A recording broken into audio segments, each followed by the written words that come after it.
ایک ایسا واقعہ سہارنپور میں پیش آیا ہے فراڈ کا، جو مجھے بہت ہی عجیب لگا۔ میں نے سوچا کہ وہ جو ہے آپ کے ساتھ شیئر کیا جائے۔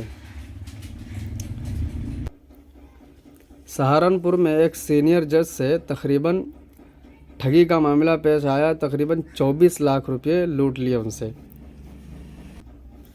اور جج کا نام میرے بھائی محمد احمد خان ہے، جو سہارنپور میں خاص طور پر جج کے طور پر تعینات تھے۔ انہوں نے اپنے اہل خانہ کے ساتھ حج پر جانے کا ارادہ کیا تھا۔ اسی دوران ایک جعلی ٹریول کمپنی الفہد ٹورزم کمپنی کے نام سے ان سے رابطہ کیا گیا۔ ملزمان میں جو ہے میرے بھائی شامل ہیں لوگ عامر رشیدی، اس کا بیٹا فہد رشیدی اور اعجاز احمد شامل تھے۔ ان لوگوں نے حج کا پیکج تقریباً 4,75,000 روپے ایک آدمی کا طے کیا اور مکمل انتظامات کا وعدہ کیا۔ جج صاحب نے یقین کرتے ہوئے تمام رقم ادا بھی کر دی۔ واٹس ایپ پر ایک معاہدہ بھی بھیجا گیا جس میں ویزا، ٹکٹ اور رہائش کی یقین دہانی کرائی گئی۔ لیکن جیسے جیسے وقت روانگی کا قریب آیا، ملزمان ٹال مٹول کرنے لگے اور آخرکار اپنا فون ہی بند کر لیا اور غائب ہو گئے۔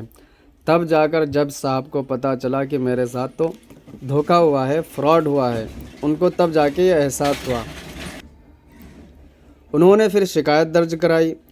پولیس نے کارروائی کرتے ہوئے لکھنؤ سے 2 لوگوں کو گرفتار بھی کر لیا ہے۔ اسامہ رشیدی اور اعجاز احمد کو گرفتار کر لیا۔ تفتیش سے معلوم چلا کہ نہ تو ان کے پاس لائسنس ہے اور نہ ہی کوئی اچھے سرٹیفکیٹ یا دستاویزات، سب دھوکہ دھڑی کر رہے تھے یہ لوگ۔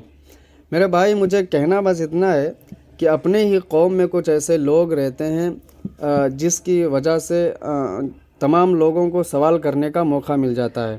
یار مقدس عبادت کے نام پر لوگوں کو لوٹنا کہاں تک انسانیت کا نام ہے؟ ایسی حرکتوں پر واقعی شرم آنی چاہیے ہمیں۔ ہم اپنی قوم میں ایمانداری اور خوف خدا کو زندہ کریں، ورنہ ایسے واقعات ہمارا سر جھکا دیتے ہیں اور لوگوں کو، دوسری قوم کو ہمیں بولنے کا موقع مل جاتا ہے، ہمیں جو ہے آواز اٹھانے کا یا ہم پر دباؤ بنانے کا، ایسی ہی سچویشن میں ان کو موقع ملتا ہے۔